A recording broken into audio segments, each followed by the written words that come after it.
Hey guys, this is Baileywiki, and this crazy scene that you're looking at is part of my latest release. This is available now if you're seeing this as this video is coming out, and there's a lot happening in here as you can see. This is one of many scenes that I've built using a bunch of modular components, and you guys have seen my modular components before. This is the castle and cave expansion. And the reason I'm doing this video today is you can see a lot happening on this scene, right? So if I switch to token view and I look at what's happening here, um, everything in white, all these boxes in white are signaling where there's a token magic effect in place. And I do a lot of work with token magic effects. It's a module available by Foundry.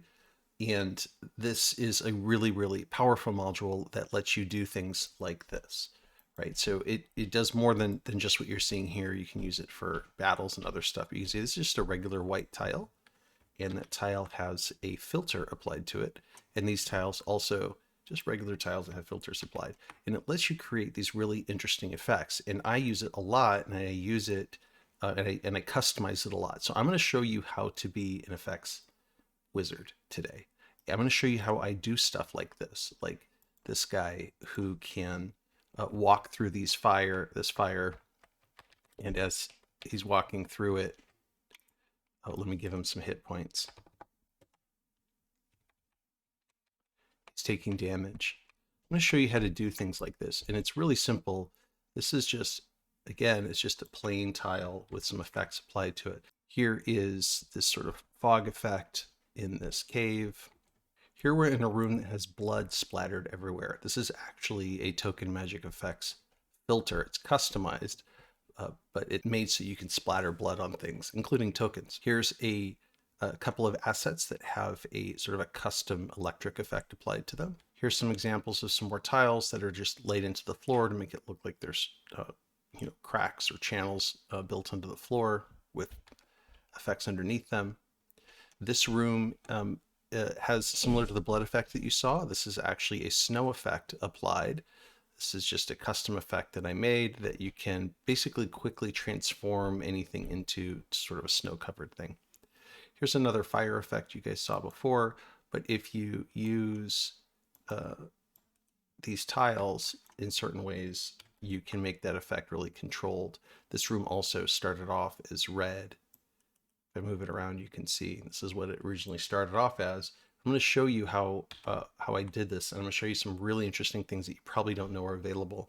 Another thing I'm going to show you today is what else you can do. There's some work that Adif did recently with a suggestion of mine that's very powerful. So I'm going to explain to you guys how you can create effects and control effects across maps. An example of what I'm going to show you with smart effects. Here, our player is going to walk up and attempt to pull this sword from the stone. And our whole scene just lit on fire. This tree emerged, this flaming tree emerged out of the center lava channels, and we can see that there's lighting that's been applied. There's fires that have broken out everywhere. This is an example of what you can create just with, that was just a simple macro. And I'm going to show you, this is a new smart way to do filters. I'm going to show you how to build this today. There's another example. Here's a mage's dungeon. And as our players get close to the middle and click it,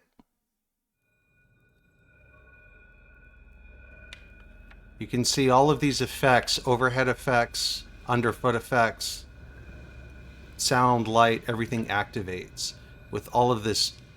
Just there's things spinning and sparkling, and these kinds of things you can make as well with token magic effects. So if this sounds interesting to you guys, that's what today is going to be about. Let's make a bunch of effects together. I'll show you how to make these custom, and then I'll show you how to manipulate these with Adif's new method using mass edit as you guys build your scenes. Okay, so first off, how do you get to the token magic effects elements. Like, how do you even use it? First of all, you have to install it. So install Token Magic Effects and enable it. And then you're not going to see any UI elements get introduced.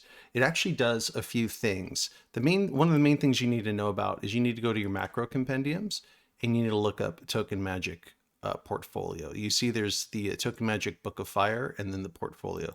The Book of Fire I won't go into today, but it's all the fire effects. And the portfolio is here. And this is where you have a lot of different filters. Filters in this case are the effects that you can apply. You can see there's quite a few, and there's some really interesting ones in here that you may not know about that we're going to go through.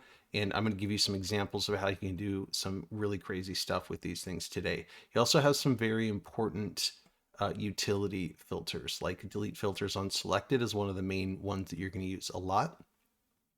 And I just recommend that you import all of these. So you can just go over to your portfolio, import all content, and it will put it into a folder for you. And now we've got everything in here that we can play with. I'm also going to show you today a bunch of my custom filters that you get access for free. And I'll walk you through what some of these are and why I made them and how you can use them. But some really fun things in here, including some animated birds and rats and other stuff if you have moving vehicles that you want. And then a really great one, which is an upgrade to the ones that you've seen from me in the past, which essentially lights everything in the scene on fire, or it douses it all with a single macro. And it uses some intelligence. So all you have to do is use tags, and you can really set up any scene to be lit on fire in lots of fun ways. The other place that you'll find some UI elements is in your module settings. So if you go into your settings and go down to Token Magic Effects, you'll see these settings here, and we'll walk through these together. First of all, one of the main ones you need to know about if you're going to use this for spell templates is your template settings. This is where you can see if there's any kind of attack that happens, and this might just be 5e, but if there's any attack, and whether it's a circle, cone, or rectangle, it will automatically apply special effects. In this case, you can see all of the different effects that Token Magic Effects has. They're all listed here, and you can assign them as the effects that will automatically populate inside of a template. I won't go into detail on this. It's pretty automatic out of the box. It just works. And then the way you do it is you say enable automatic spell effect templates right here. That should be on by default. So let's give our mage Fireball and Cloud Kill. Put our template down, and you can see it automatically applies this effect. Now you saw a secondary effect there. That's because we are testing some automated animations as well. So you actually have two filters applying at the same time. So keep in mind that Token Magic Effects just applies that animated template there. And here's another example of a cloud effect that that Token Magic Effects applies. Let's look at the rest of these global settings here. There's a really important one in here. But this is the most important thing. This disable FX animations, this is a per client setting. So all of your players get this setting as well. And this is important if you have a lot of effects on a scene and you have a player that has a potato for a computer, you need to tell them about this, and they can actually disable any of these effects themselves on top of all the other performance optimizations you'd want to do with them. So that'll disable it on theirs. And what it does is it'll still show the fire effect, but it'll be frozen. It won't actually be an animated effect. Token Magic Effects is pretty efficient in terms of resources, but the more effects you add to a scene, the more requirements you're going to be asking of your players. Now, other places that you might find Token Magic Effects settings is in other modules. There's a great API that comes with it, and there's a lot of modules that leverage this, including modules that affect like your token conditions, right? And automated spell effects and things like that. They use a lot of these filters in here. So keep that in mind. You might find references to Token Magic Effects. You'll see a lot of these in drop downs of some of those other automation modules. So don't be surprised if you see that. And that's what it's calling out to is these types of filters, right? And what these are just essentially macros. And you can open up one of these macros and you can see that for bevel, for example, it has a bunch of settings that you can actually change, right? Between color and thickness, rotation, and all this stuff. If there's any animation involved, you can turn it on or off between calling it either true or false. And we're going to go into how to manipulate some of these as well here in a second. Okay, so let's open up my version of all of these macros. And let's just talk about some important things. So first of all, this delete filters unselected, I mentioned that before. It's going to be very, very important for you. For example, let's apply a filter here. I'll show you a filter that you may not know about. It's called Dungeon Draft Tint. If you're not familiar with Dungeon Draft, it's another program that's helpful for building. It's actually how I built all of these assets here, if you're curious how I built these. But Dungeon Draft Tint, it'll look for a red color or anything in the red family, and it will try to change that color to something else. So let's say we wanted this room to be purple. We can set it and all of that red tint turns to purple. This is a really powerful tool that can be used in a lot of different things, right? So if I want this to be kind of a dark green color, or this is actually changeable. So let's say I wanted to change this. So now I've got a skull that's dark green, right? Or maybe I just want to turn the skull green and not the other thing. So it's just a powerful tool. And then you would come back over here to delete filters on selected. Anything you got selected, it will delete the filter on and turn it back to red. I have this available in my compendium also because I use it so much, and mine's a little trash can here. So you'll see me click this trash can, and that's what that's doing. Other ones that you might find interesting. So you're going to have a lot of the sort of standard fare stuff that you'd want to be able to do. Here's a bevel effect.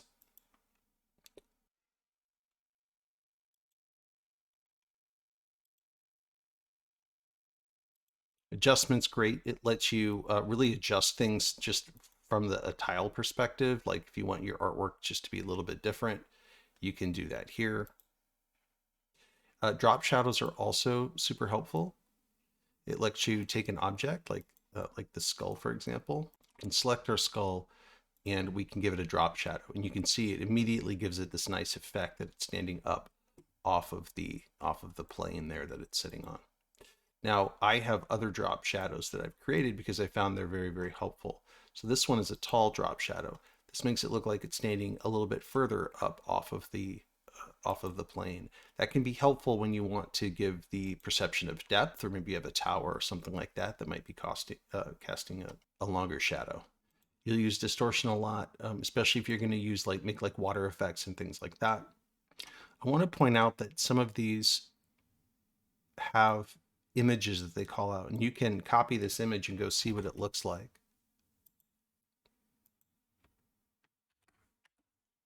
Right, so here's all of these distortion images that come with Token Magic Effects, and these can be used to modify another tile. So if I select my room again, for example, and I execute distortion, you can see it's giving this wavy effect, but it's applying this image to it. So it gives it the distortion in a certain way. You can change the image. You can literally just change this. And I do this with my underwater filter that you guys have access to here. And that applies a different kind of image that makes it look like this tile is underwater. Your glow effect, you're going to use a lot, and you can add it to other effects. If you guys don't know, effects can be stacked. They can be combined in lots of interesting ways. Some effects will replace themselves or replace similar effects when you apply them. You just have to experiment to see which ones do what. But this is glowing, for example, around the edge, and I might also add a bloom effect to make this tile look like it's also kind of blooming as well. But I can change all the parameters of this. So if I change, for example, the outer strength from 4 to 1, you can see it's a much more subtle glow. Whereas if I set it at something like 10, it's a very pronounced glow. So this is how you come in here and you change these different settings. I recommend if you're going to change the default Token Magic Effects that you give it a new name, call it your own custom thing. That way, make a duplicate and then give it your name. That way, it doesn't get wiped out or displaced if you're re-importing future Token Magic Effects filters. If you need to put a new value in here, I recommend you just do this. Just open up any tile. Let's pick a green hex code. Grab everything but the hashtag, if I can do it.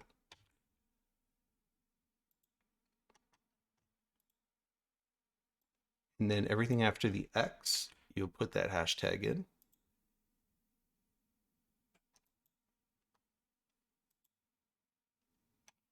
And now we've got our green glow.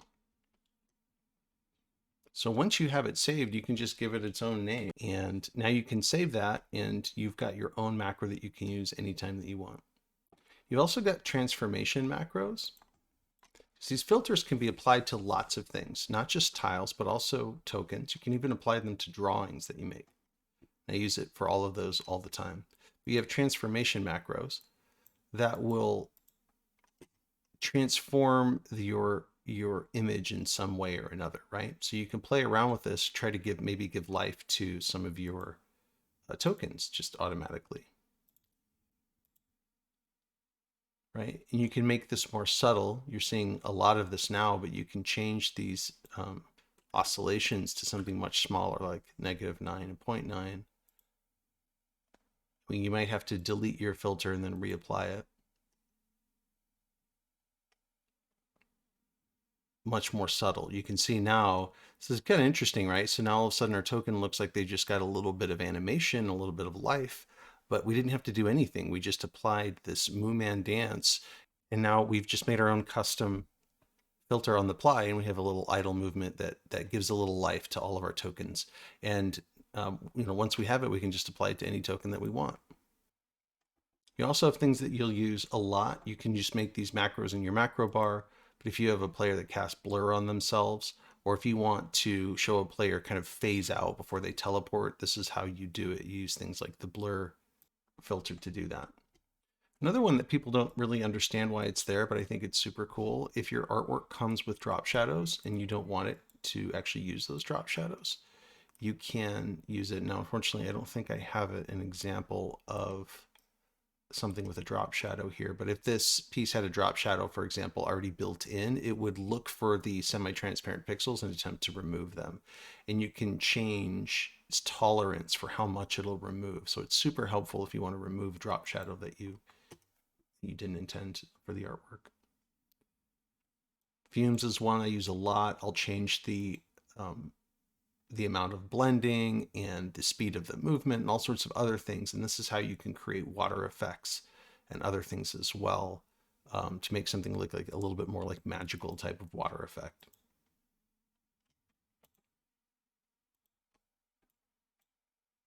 Electric is great. It's a little too much out of the box, so I created something called electric sway that gives us a much more subtle effect, like you saw here with this crystal.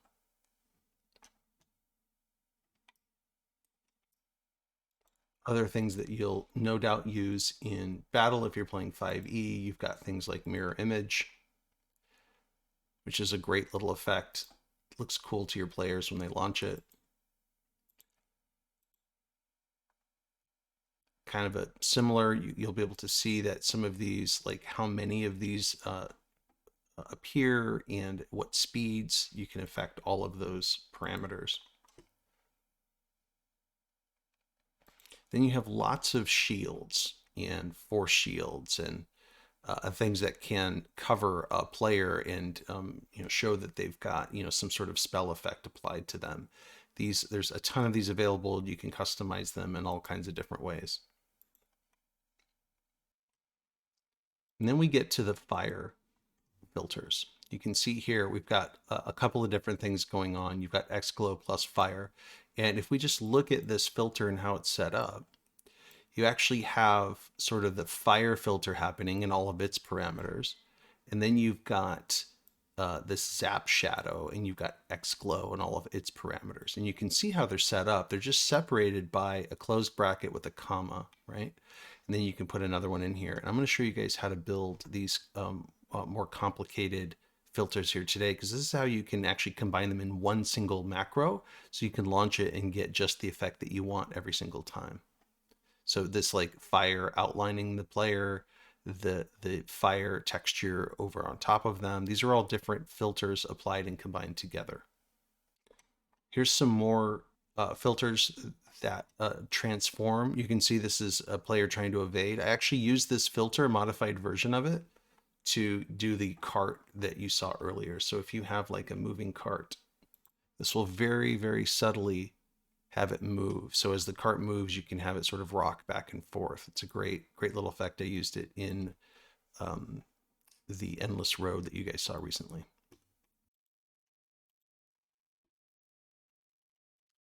So we got replace color. I actually created a modified version of this called Make Dirty. And if I have a tile selected here and I execute this, it'll look for this gray color and it'll replace it with something a little bit darker. And you can change the tolerance of that. So you can see I took what was a relatively clean looking floor and I can make it dirty. Is it perfect? No, but it's great if you want to modify artwork that you've got to give you just the right look. And you can see just adding a little bit of grit makes a big difference. And I can change these colors and these thresholds depending on what I'm working with. So you can have some pretty complex interactions available in Token Magic Effects. If you're good at JavaScript and all of this stuff, you might be able to make some manipulations of it. Here's another really fun one that I'd show you guys. So let me show you how, okay, so then we also have something called sprites. So let's go back to our mage. And let's give the mage an Ioun stone to travel around his head. Pretty cool, right? You can see it's just calling out an image for this sprite that's been populated over his head. And then it's saying I want it to rotate at a certain amount and certain speed. And you know, if I click more of these,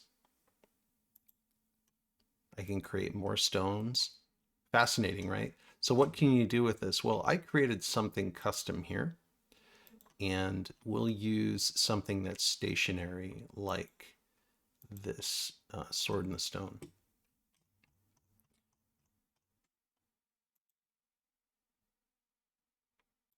And I have a bird here. And I use Jinker's bird. So if you have Jinker's, Jinker is a great 3D artist or a great animated artist that animates a bunch of things. You can get Jinker's animated art. I'll link to it in the show notes. It's also linked here. And you can see I'm calling out this image of a hummingbird. We want to see what that image looks like. There we go. All right, so that's our image of the hummingbird, right? So I added that as the image. I changed a bunch of these parameters and I made it so it's more random. So now let's execute this.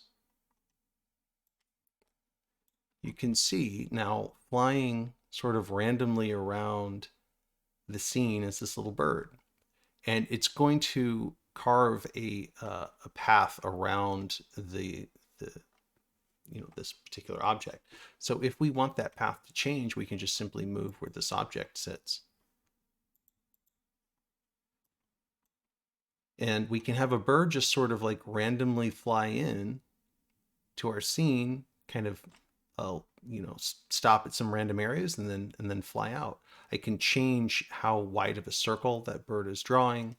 And it's just a really great way of adding just a little life to your scenes just by finding a rock or some kind of tile that you've got in there and adding a bird to it. Of course, you can add more. And now they're flying in this nice, delightful little flock. They're exploring the scene that we're in. I just think that's great. This scene that came with the release is basically a recreation of the Red Brand hideout, but using all of the modular pieces of the system. So here in this scene, I'll show you this here in a second, but we have that rat running around here somewhere. And it's just random. And because these are all walled, your players will just be standing there, and then a rat will like scurry across the floor and then disappear again. And I just find that just infinitely entertaining. Oh, here's our rat. So sorry, the scene's a little bit dark here, but our rat just runs around. This is Jinker's rat. It doesn't quite make sense when he's running over the chasm, but otherwise he's just running around. And to your players, they might just be standing in a room somewhere, you know, somewhere like this, and they're in the middle of a battle or they're exploring, and all of a sudden, you know, the rat just materializes. Everything that you see here labeled are just like different effects and secrets that happen here. But yeah, this rat just spawns randomly, and that's really, really fun to me. Okay, so let me show you some of the custom filters I made that you guys can access through my nuts and bolts module. It is a free module you can download. I'll put the link in the description. But you have, for example, blood soak, and that lets you take any room and apply this blood all over. It can be a room, it can be just a simple tile, it can really be anything. And we can blood soak this, for example, and it just applies this blood filter on top of it. This is a modified version of the blood that you could apply to tokens, and you know, when they're fighting, you can have them get bloodied up. Similar to blood soak is snow cover and ice cover. If I wanted to, for example, cover this with snow,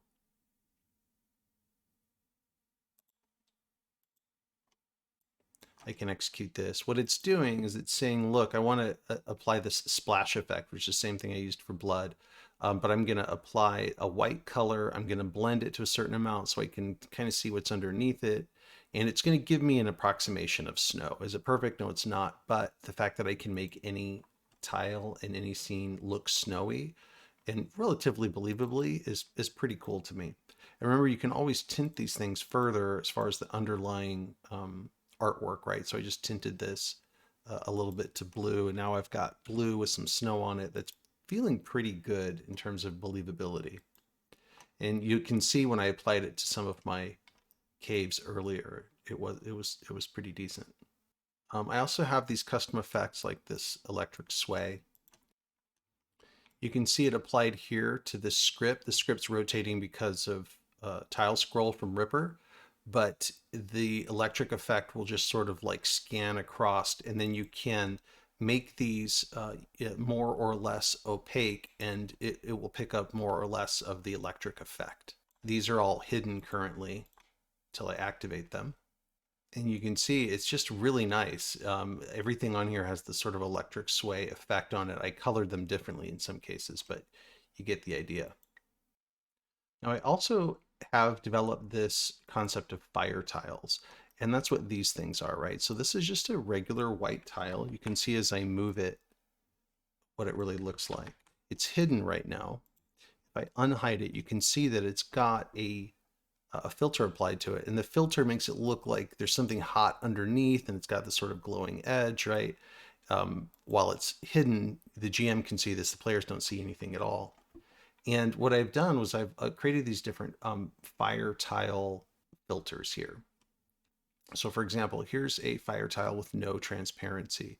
What that means is when you looked at these other images,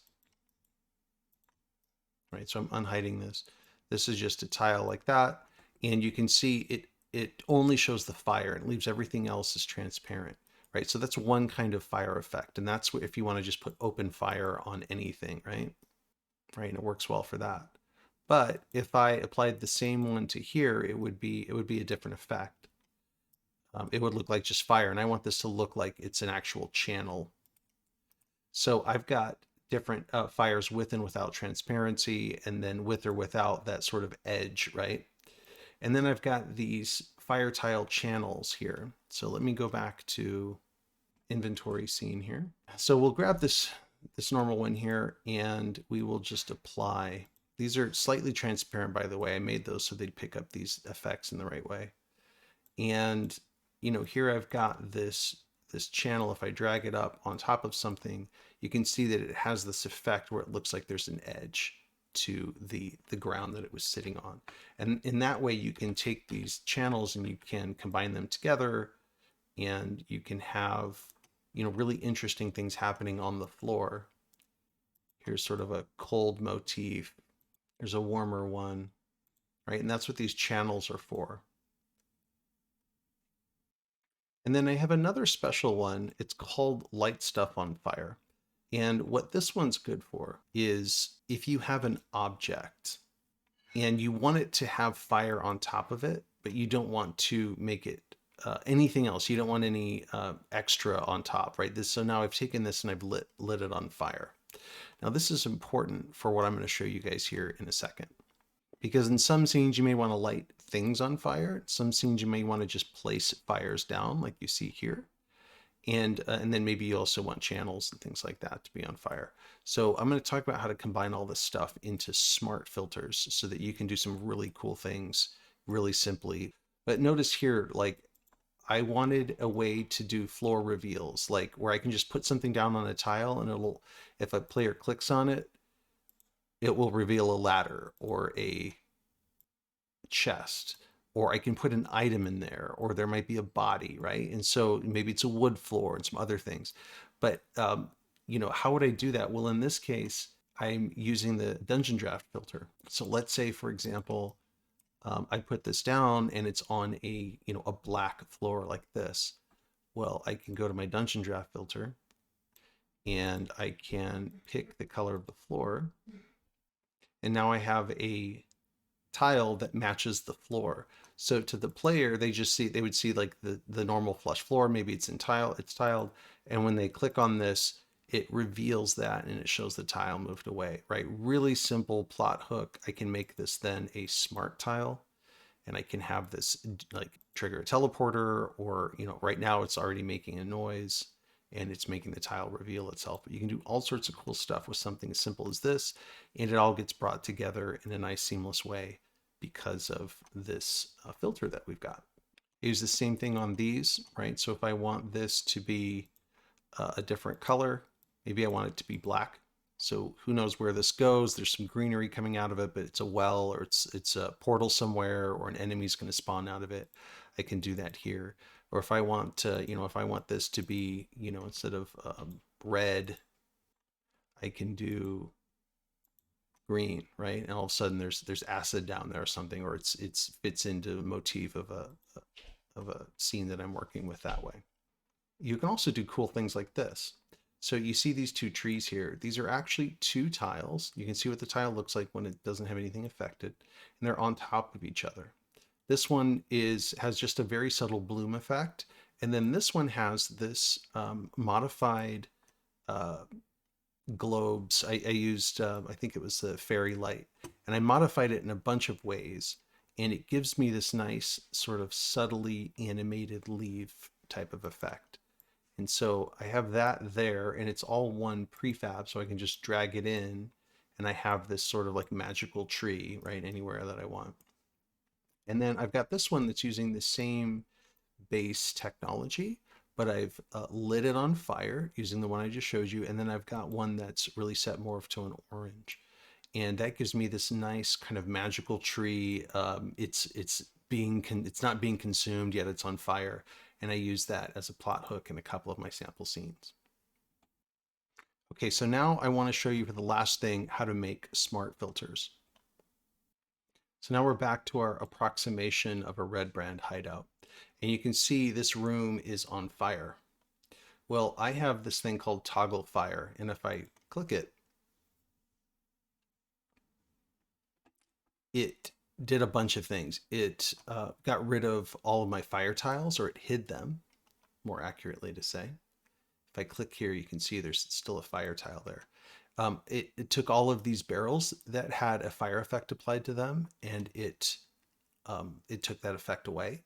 It even, these fire tiles are smart enough to damage things as they walk through it. So our dire wolf, as he's walking through, he's doing fine. But if we light this room back on fire, and now our same dire wolf starts to navigate the room, you can see he's taking damage as he walks. And that's because these tiles are also smart, and this macro is able to activate all their intelligence. Now he's dead. So how did I do this? Let's look at the macro first, and I'll show you how I built this, because it didn't require any coding on my side to know how to do this. So first I explain what this is doing. This tile is looking for certain tags, right? It's looking for a tag of fire tiles and a tag called fire object, right? So something has to either have fire object or fire tiles in it. And looking for those tags, and then it's applying and looking for flags and flipping and unflipping them and doing a bunch of crazy stuff. And I didn't write any of this code, right? So let me show you how I made it. This is using Adif's new tool. It's using Mass Edit, which I've covered before. It's an amazing tool. It's my favorite module this year because of the kinds of scenes I make. It's just really, really fantastic and flexible. And so let's open up. I'm just going to hit Shift E, and that's going to open up my Mass Edit dialog, and you can see all of it here. What I want to do is build a macro, and that's up here in the corner. You can build macros. So in this case, let's build just a simple one. I want to find anything light fire tiles on fire. I'm going to use tagger because I've tagged them all with singular. I want to match any tag for now, and I'm going to toggle this. And I'm going to use the flag to toggle it. I'm not going to use a field. I'm going to use a flag. In this case, the flag for fire tile. And you can toggle it visible or invisible. So let's say I want it to, or if I find this tag, I'm going to set it to be hidden. And then if I find the tag again, if I press this macro again, I'm going to look for the same tag and I'm going to set hidden to being false. In this case, I'm just going to reverse these.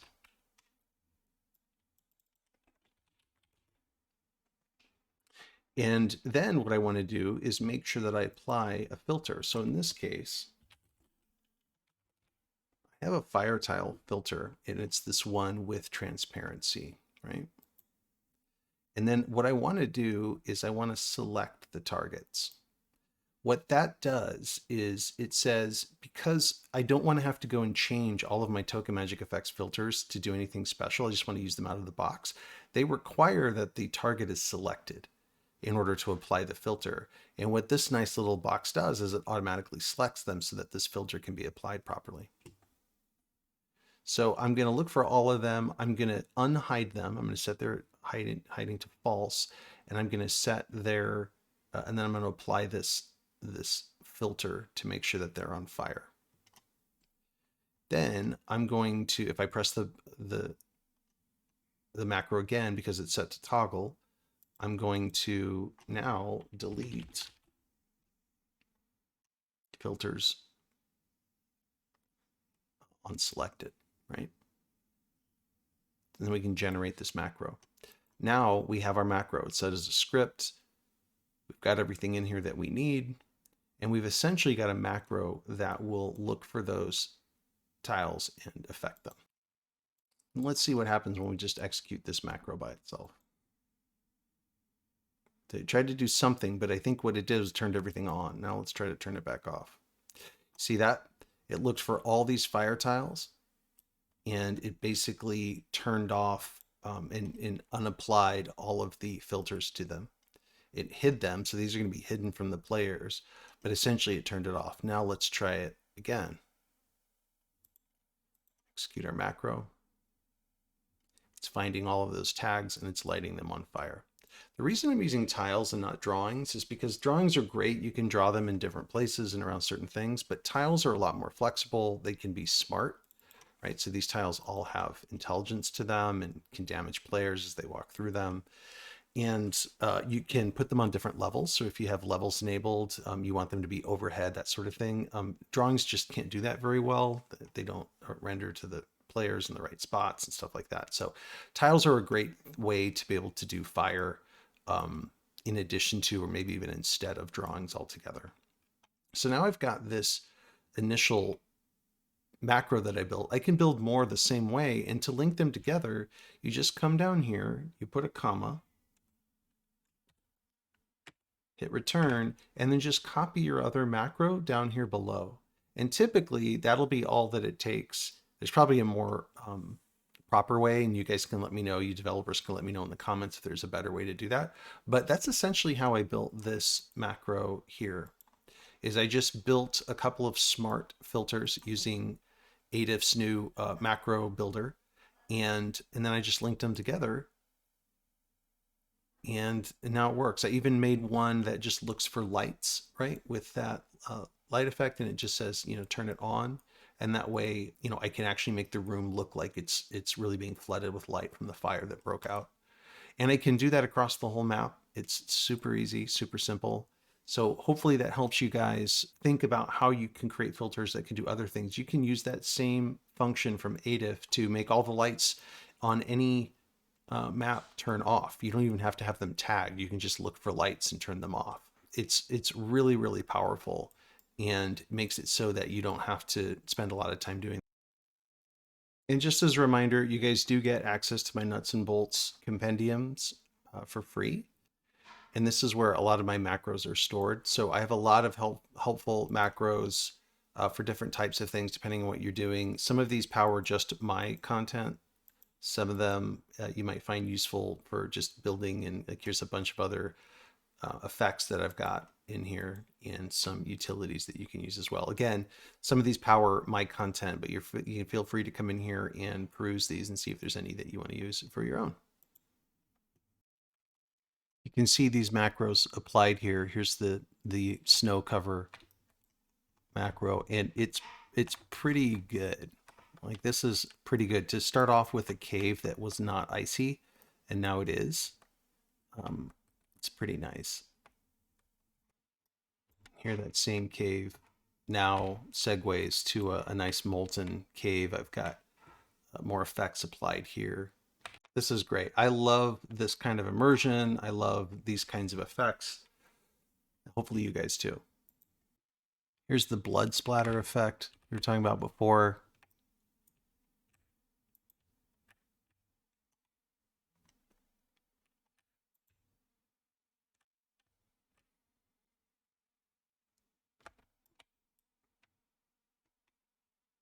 Just instant ambiance. I'm like, what the heck's going on here? And I just love it. This is all just good stuff, right? And it's all modular, and I can move this around, and I can, you know, I can not have a, you know, a teleport here. I can have something else there. I could have these things teleport me to different places, but all with these really cool effects applied. And I can do it with assets that I've already invested in, that I've already built, and just get more mileage out of everything. So you'll see me doing more work and creating more opportunities for these types of effects here going forward. But hopefully you guys enjoy all the new effects with this release and all of the new assets that came with it as well. All these things that are recolorable now.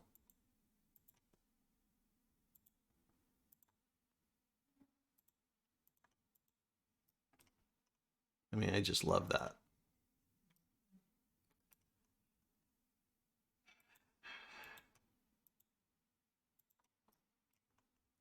Interestingly, this fire here is token magic effects as well. If I turn on quick edit mode, because this is all one big prefab, and I grab that fire,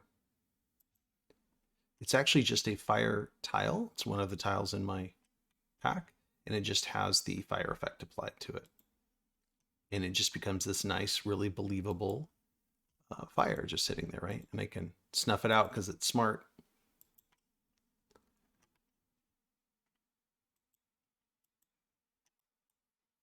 And because it's tile, it can make the noise, and it can turn the lights off around it and other things. I can create some really cool, intriguing places like this. This is just one of my magic tiles, just with these filters applied to it. Right, same thing here.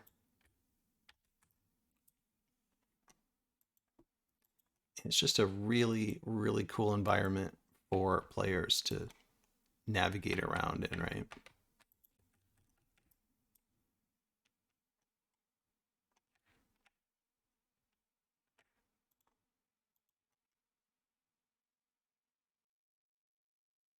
Here's our mushrooms that were turned from red to blue.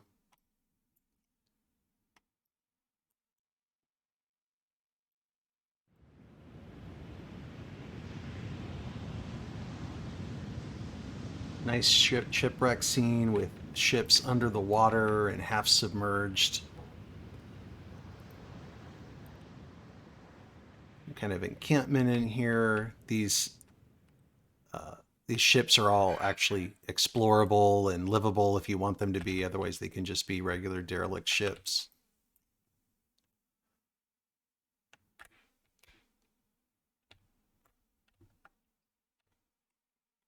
Secret caves, all that stuff. So anyway, I hope you guys enjoy this, gave you some inspiration. Again, this release is available now if you're watching this.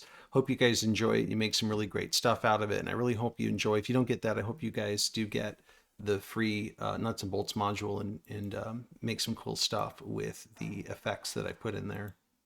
And let me know in the comments if this was helpful to you, if it gave you some inspiration, if it gave you some ideas of what you can do now that maybe that you didn't know before.